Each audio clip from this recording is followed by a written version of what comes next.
Assalamualaikum warahmatullahi wabarakatuh.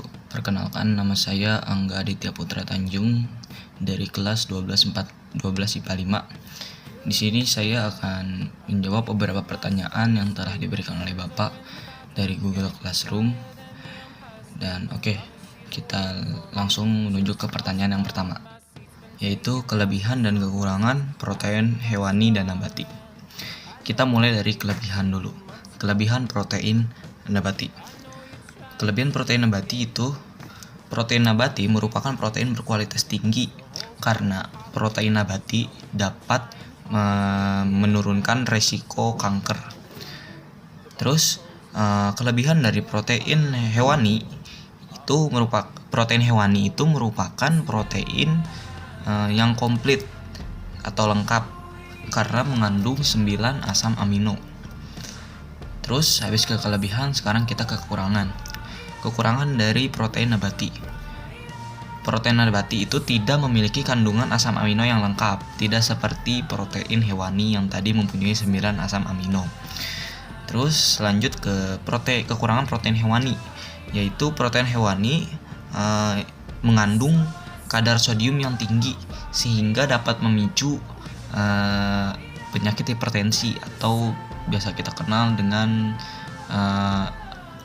tekanan darah tinggi. Kita lanjut ke pertanyaan nomor 2. Di pertanyaan nomor 2 ini adalah dampak positif dari kegiatan budidaya untuk memajukan kesejahteraan bangsa, kurang lebih seperti itu. Jawabannya, dampak positifnya itu jadi para pembudidaya tidak perlu lagi membeli lauk pauk di pasar. Kita ambil contoh dalam kehidupan sehari-hari, misalkan seorang nelayan otomatis kan menangkap ikan dan dia otomatis mempunyai persediaan ikan yang cukup melimpah dibandingkan dengan orang-orang lainnya. Nah, di sisi lain mereka bisa menjual hasil tangkapannya itu, dan di sisi lain juga bisa menangkap si ikannya itu untuk dibawa pulang ke rumah dan dikonsumsi oleh keluarga mereka masing-masing. Nah, ini bisa membantu perekonomian warga, khususnya nelayan itu sendiri. Jadi tidak terlalu boros dalam mengeluarkan uangnya gitu. Nomor 3, produk unggas apa yang keluarga kalian sukai? Sebelumnya mohon maaf Pak, di sini saya tidak mewawancarai ibu saya, tapi ibu saya selalu memasak ayam kalau untuk unggas petelur, karena emang di keluarga kita ini pada suka atau pada doyan dengan ayam. Jadi ya makanan favorit ayam. Nomor 4, sikap apa saja yang mendorong keberhasilan wirausaha? Nah, sikap yang bisa mendorong keberhasilan wirausaha itu yang pertama, tekad dan kemauan dari diri sendiri.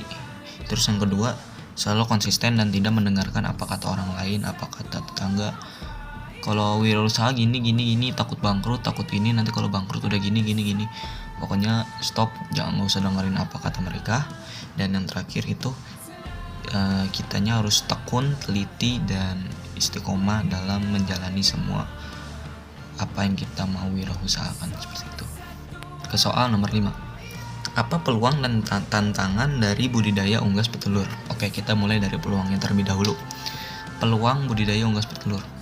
Seperti yang kita tahu, di Indonesia ini sebagian besar masyarakat Indonesia atau mayoritas masyarakat Indonesia itu menyukai lauk pauk, itu ayam seperti terus bebek dan lain-lain, dan emang terfavorit untuk di Indonesia itu sendiri. Nah, maka dari itu orang-orang yang membudidayakan atau budidaya unggas petelur itu bisa lebih mempunyai potensi yang besar untuk meningkatkan usaha-usaha mereka, karena emang sebagian besar masyarakat Indonesia ini suka dengan ayam, bebek, dan lain-lain seperti itu.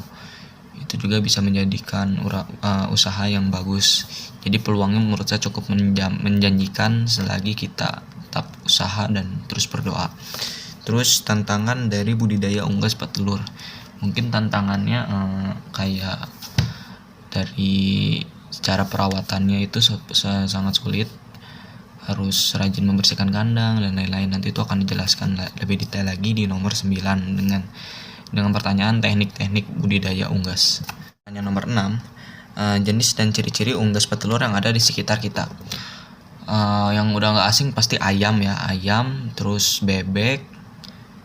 Bebek itu bebek, terus burung.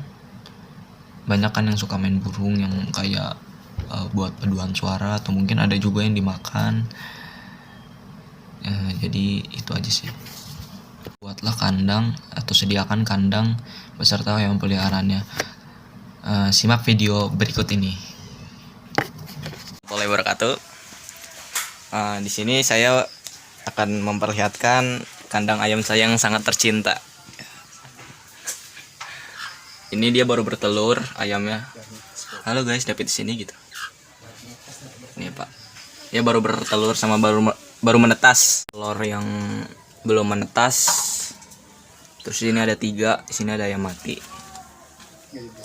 Di sini ada yang udah menetas tuh 1, sama di dalam ada 2. Oke, lanjut ke soal nomor 8. Soalnya pakan yang digunakan untuk unggas petelur. Mungkin menurut saya pribadi dan sebagian besar masyarakat Indonesia yang memelihara unggas petelur itu menggunakan dedak. Dedak itu seperti gandum yang udah halus gitu. Terus kalau saya pribadi, si dedaknya itu kita campurkan dengan nasi. Nasinya ini nanti kita tuangkan air hangat secukupnya, ya seperkiraannya aja, terus nanti diaduk. Nah di situ kita bisa ngasih makan unggas petelur yang kita pelihara gitu, seperti itu. Oke, lanjut ke soal nomor 9. Soal nomor 9, teknik budidaya unggas petelur, kurang lebih seperti itu ya. Oke, yang pertama itu kita harus membersihkan kandang minimal setiap 3-4 hari sekali. Yang kedua, kita memberikan vaksin yang tepat untuk para unggas kita supaya tidak mudah terkena penyakit. Yang ketiga itu kita memberi makan seharusnya 2 kali sehari, atau mungkin ya 2 hari sekali ya. Tapi itu yang nomor 10, soalnya tentukan unggas petelur yang akan saya pelihara. Di sini saya memelihara unggas petelur jenis ayam petelur yang suka dijual buat telurnya, bisa dijual buat ke pasar, atau ayam juga ayam potong. Jadi ayam untuk dikonsumsi itu yang saya pelihara. Sekian saja presentasi dari saya. Hanya itu yang bisa saya sampaikan. Mohon maaf apabila ada kekurangan. Sebelumnya saya mengucapkan terima kasih. Assalamualaikum warahmatullahi wabarakatuh.